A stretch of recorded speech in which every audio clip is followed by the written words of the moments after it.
Assalamualaikum warahmatullahi wabarakatuh. Selamat datang di channel video pembelajaran SMPN 1 Gegesik. Pada kesempatan kali ini kita akan memasuki pembelajaran atau materi pertama di semester kedua adalah teks diskusi. Apa itu teks diskusi? Teks diskusi adalah sebuah teks yang memberikan dua pendapat yang berbeda mengenai suatu hal, yaitu satu pro dan satu kontra, yang menyebabkan kedua belah pihak menjadi saling membicarakan masalah yang sedang dipersoalkan, atau bisa juga didefinisikan sebagai tulisan yang mengulas sebuah masalah atau isu dengan disertai argumen atau pendapat baik yang mendukung maupun yang menentang isu tersebut, serta diakhiri dengan simpulan atau rekomendasi penulis. Tujuan teks diskusi mencari kesepakatan atau kesepahaman gagasan atau pendapat. Ciri-ciri teks diskusi. 1. Struktur teks diskusi terdiri atas isu, argumen menentang, dan argumen pendukung, serta simpulan atau rekomendasi penulis. 2. Menggunakan secara proporsional, verb material, verb relasional, dan verb mental. 3. Menggunakan konjungsi perbandingan. Konjungsi tersebut berguna untuk mempertentangkan kedua gagasan yang berlainan, mempertegas kontras. 4. Menggunakan modalitas dalam membentuk opini dan rekomendasi. Modalitas ialah klasifikasi pernyataan pro, kontra, atas kemungkinan atau keharusan. Struktur teks diskusi. 1. Isu.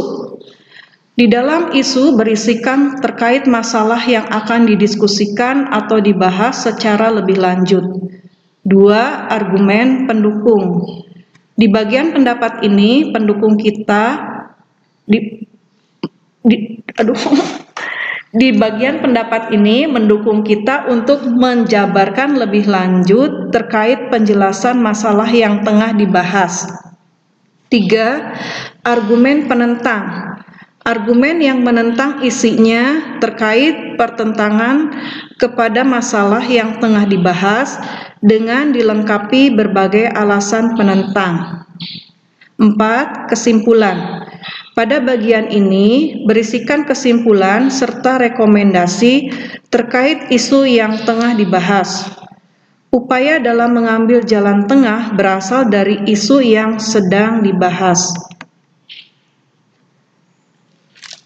Kaidah dan ciri kebahasaan teks diskusi. 1. Konjungsi perlawanan adalah kata hubung digunakan untuk menyatakan makna perlawanan atau saling berlawanan, antara lain, tetapi, namun, sedangkan, dan sebaliknya. 2. Kohesi leksikal adalah efek kohesif yang dicapai melalui pemilihan kosakata. Kohesi leksikal dapat dibentuk pengulangan, sinonim, antonim, dan hiponim, meliputi resonansi, substitusi, dan elipsis. 3. Modalitas adalah keterangan dalam kalimat yang menyatakan sikap pembicara terhadap hal yang dibicarakan, yakni mengenai perbuatan, keadaan, peristiwa, atau sikap terhadap lawan bicaranya.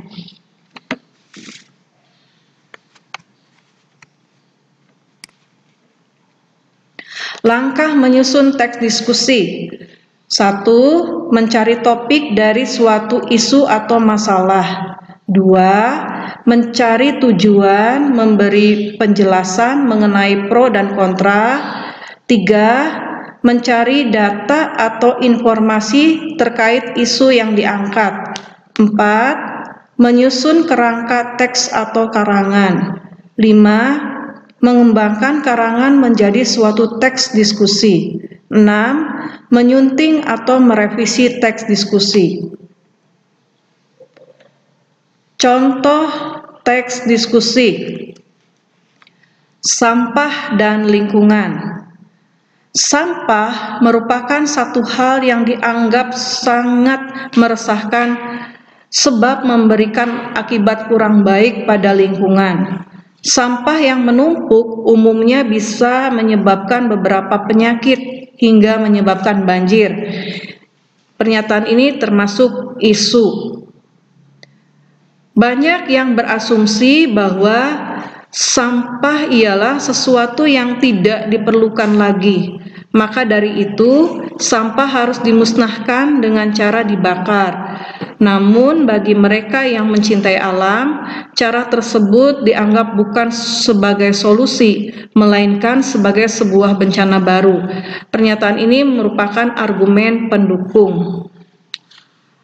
Umumnya, orang yang mencintai lingkungan lebih memilih penyelesaian berupa dekomposting dan daur ulang. Sebagai contoh, sampah organik, daun kering, batang pohon, dan sebagainya bisa dijadikan sebagai pupuk kompos melewati proses dekomposting.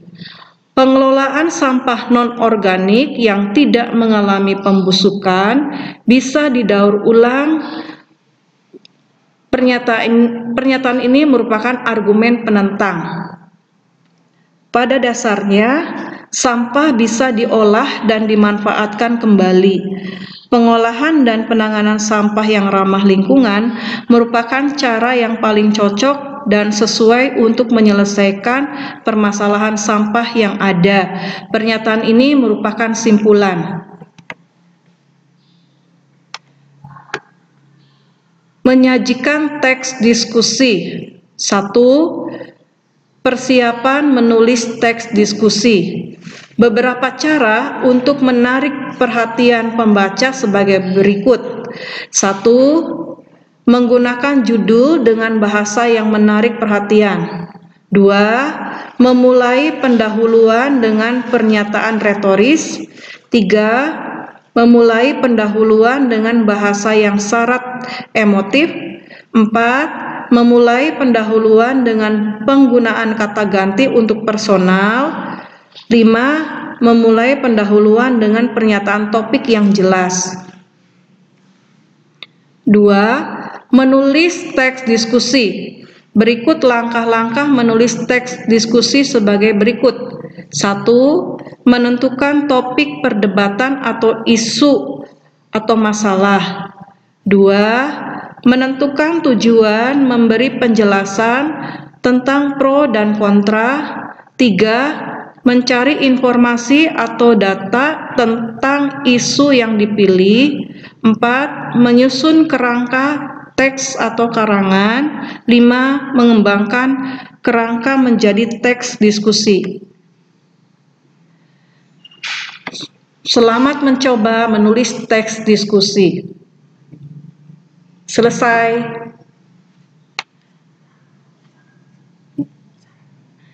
Demikianlah yang dapat disampaikan. Wabillahi taufik wal hidayah. Wassalamualaikum warahmatullahi wabarakatuh.